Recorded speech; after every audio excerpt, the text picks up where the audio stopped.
Welcome back to my channel, guys. So in this video we'll be learning how to make this type of rose, so stay tuned and watch.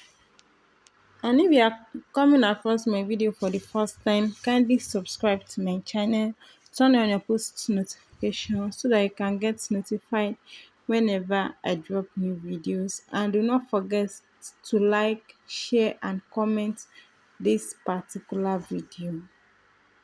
So to cut that type of roast, to make that type of roast, first of all, we need a circle, okay?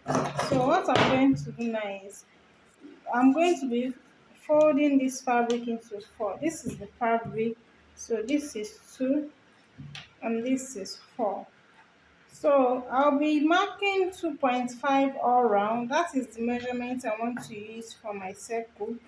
The measurements you are using for your circle depends on how big your rose is going to be. So I'll mark 2.5 all round in order to create my circle. And then I'll cut it out. So you'll be cutting out two of these circle for stability. And I also like to add interfacing soft state to it so that it can be stable. So this is what I have now. So I'll cut another one of these, then I will add interfacing on both of them. After cutting it out, after adding interfacing, the next thing you are going to do is to sew it all round. But while sewing, make sure that you leave space. You can leave, let's say like this little space, like 1.5 inch, so that you'll be able to turn it out. Okay, so I will set this aside now and explain what you are using to make the rose itself, because this circle is where we are going to be sewing this on. Okay, so this is the strip we are using for the rose.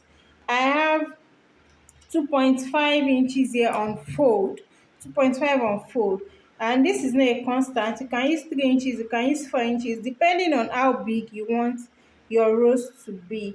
And so I have it is very long. I have it very long, so just cut a very long strip depending on how full you want it. After cutting it out, go ahead and run a stitch on it in order to hold it down. Then after holding it down, you go ahead and pleat it. Just push gathers. I don't know if you understand what I'm saying. So you take it to your sewing machine and push pleat it. I'll be showing you that later. So I'll go ahead and do this now, then I'll show you the next one. So I'm done turning my circle. As you can see, I open it up here, then I make sure I close it up. So you can either stitch it down or use your hemming gum to close it up. So after that, I went ahead to iron it, then I folded it into four in order to get the center of the circle. As you can see, I folded it into four, and this is the center of my circle. So what I'm going to be doing basically is I'm going to be drawing like a spiral. Just as if you want to make your flowers. If you know how to make flowers, you'll be familiar with this. So what I'll do is I'll just take from the center of the circle, I'll create like another circle, then I'll continue like that. So the intervals depends on how close you want your flowers to be. Okay, it can be half-inch interval, it can be 1 inch interval, but it's better for it to be half-inch interval so that the end of each flounce, that is the rough edge of each um pleat that you make, is not going to be showing. And with this, you'll be able to calculate the length of the strip you are going to be using to create your pleat.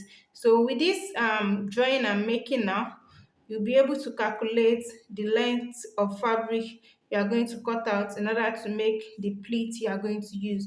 So whatever length you measure here, you can do times 4 of it or times 5 of it to make your pleat. You can see that this is where it stops. I can no longer go round. So you can do times 4 of it or times 5 of it. So what you're just going to do basically, you can use your thread to measure this for it to be easy. So what you are going to do is just place a thread at the center like this.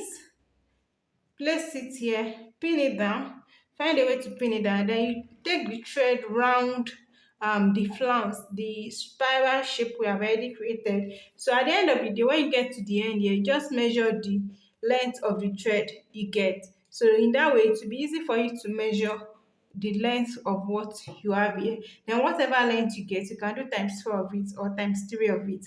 You can even do times 5 of it. Yeah, and it all depends on the type of material you are making using it. Application of the length of the fabric you are going to be cutting for your plate is determined by the type of fabric you are working with. Now, let's say you are working with tulle. You know that tulle usually compresses very well. So for tulle, you can even do times 10 of whatever you measure here. But because I'm making use of a crepe fabric, that is why I did times 4 of it. So the multiplication depends on the type of fabric you want and the fullness you want, basically. So what I will do now is this my strip that I've already cut out. I'm gonna need to stitch it down in order to hold it down. I'll go ahead and pleat it on my machine. So I prefer to pleat it on my machine than using needle and thread. You can as well use needle and thread. Take your needle and thread, knot it like this, and you start passing it as if you want to create gathers. But I always prefer to use my machine to do that. It's always faster and easier to use your machine to do the gathering, okay? So this is what we are just going to do. So you can use your needle and thread. You can see what we have here. You can see what I have here. So you can use your needle and thread to do that, and you can use your machine. But for me, I'll be using my machine to create the pleat, which is also like a gather. So I'll just place it on my sewing machine and I'll start pleating. So after pleating, we are now going to be joining it on these lines. Okay, we are going to be joining it on these lines. And if you while joining, if you notice that the spacing in between is too much, you can reduce it. But basically, this spiral I did here is just for explanation. Assuming that this is not a tutorial, all I have to do is to get my midpoint and I start sewing. I might not need to do this spiral. Although this spiral also helps most time, it makes your work faster and easier. So in case if the spacing after when you are sewing, you realize that the spacing in between each line is too much, you can reduce it. So you just continue sewing, then you know how to reduce it while sewing. Okay. So I'll go ahead and do this now.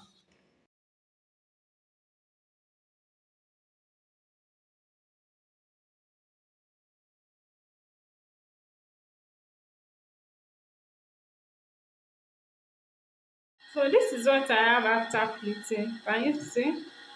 So this is what I have. So what we are going to do now is to sew it on this flanks. I'll call these lines flanks that we made.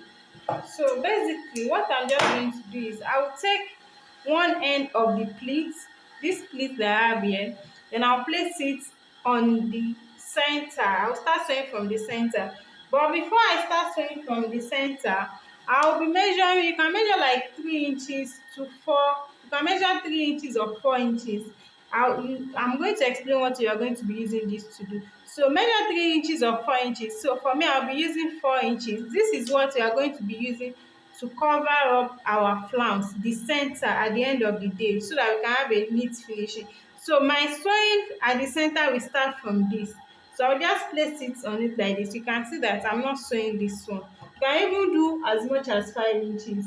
The purpose of this is for you to cover up the center of the rows by the time you finish joining all the parts together. So you start sewing from that center, then you sew all around the line.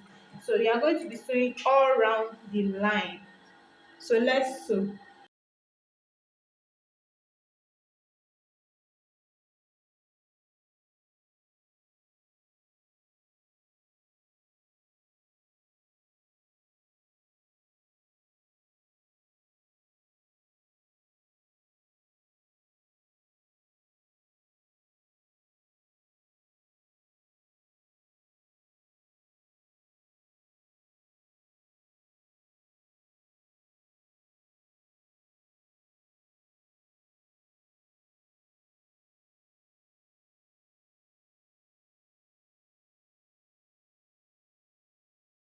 This is what I have afterwards. You can see I'm yet to finish up the center.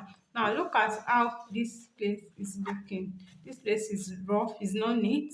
So what I'm going to do is this one that I left here, I'll be folding it in like another rose in a way that you will not see the center of the rose, just like this.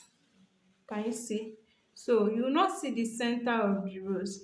So what I will be doing is I'll take my needle and thread and tack it down. I'll be tacking it down. You have to tack it down so neatly that nobody will see the center. Nobody will see the thread lines and all of that. So I'll take my needle and thread and tack it down. And you can also create another rows, but we are not doing that in this class.